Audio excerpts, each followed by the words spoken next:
how I was blocked, or should I say banned, from writing Duolingo test ever again. I just want to share my personal experience with writing Duolingo test to encourage someone not to make the same mistake that I made when I did Duolingo tests.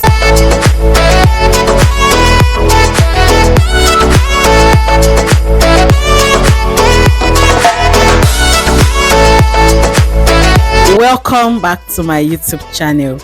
If this is your first time of seeing my face on your screen, please be kind enough to click the subscribe button so that you can be part of the family and stay updated for informations relating to travel opportunities such as study abroad at an affordable cost via free scholarship, free vocational studies, free schools, and also affordable tuition schools. Then you can also get information on this channel relating to work abroad opportunities.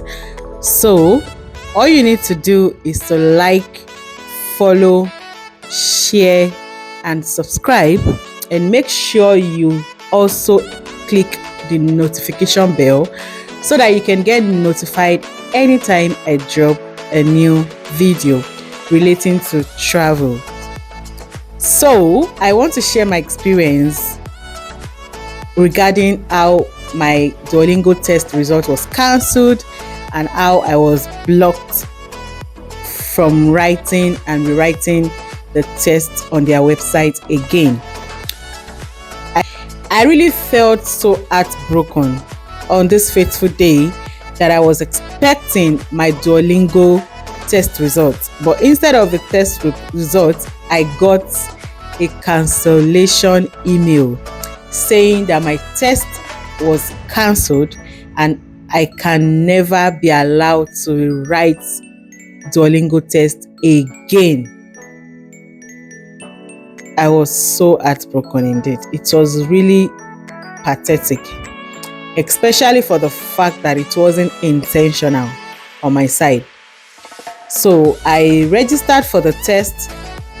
I took my time to prepare ahead like never before, and I was so anxious and I was so happy to write the test because I felt I have prepared so well, because I love the way their website is designed. It's designed in a way that once you register for the exam and the date has been fixed, you have like 21 days to prepare ahead, and they have their practice test options for you to practice and even score yourself over and over and over again.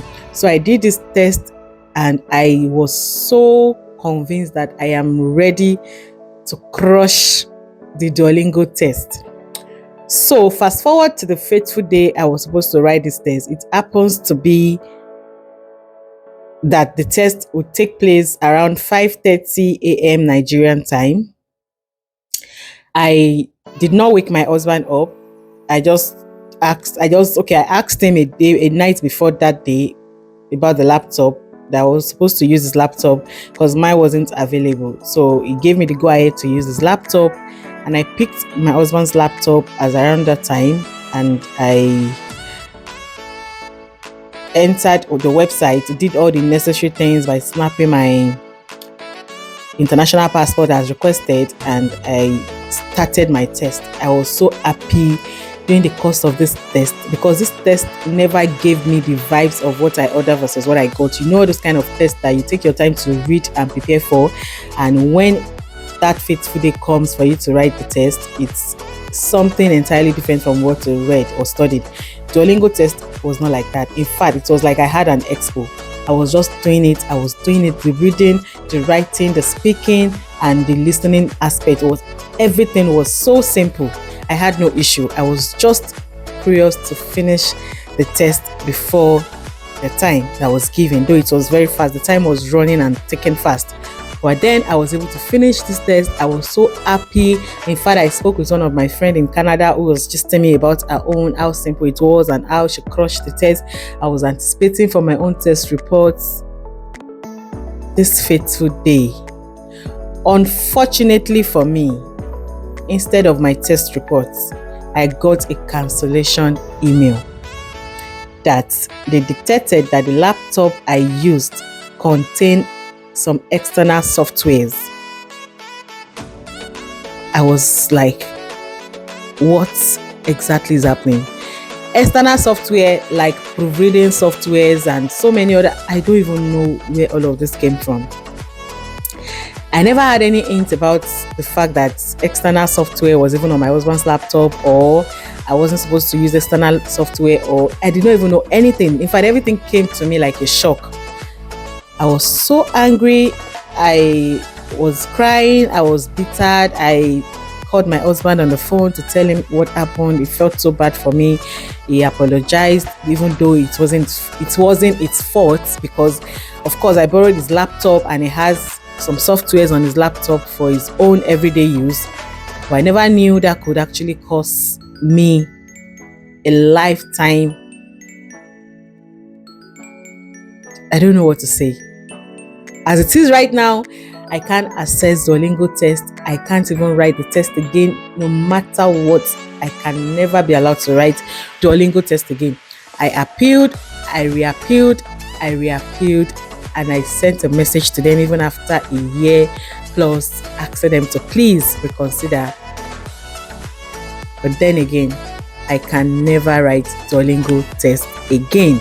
So I just felt the need to share this information with you all who care to listen, that you need to be careful.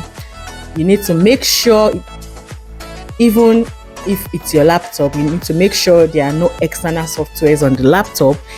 Especially if it's not your laptop, you're borrowing from someone else, then you need to make sure laptop stays clean of any external software that can implicate you in the course of this test. Now, relating to writing the exam is actually very easy and simple. Trust me.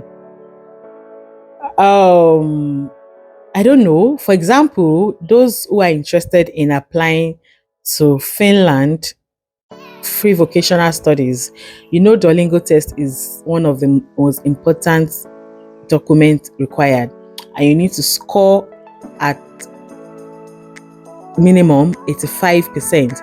My advice to you is to study hard for this, so that you can score way above 85, because you're not the only one applying to this free vocational studies. It's highly competitive right now as compared to how it used to be before. So that's why you need to prepare ahead, so you can score way above 100 and even more than 100 if they are requesting for 85, because you never can tell what the criteria for selecting candidates out of over 30,000 of applicants, and they only need 500. So that is the end of my experience with Duolingo. Make sure you subscribe to my YouTube channel for informations, useful content relating to travel opportunities, anything relating. Sometimes I might come here to discuss my personal lifestyle also, share my personal experience at some point. But then make sure you subscribe to my YouTube channel. Bye.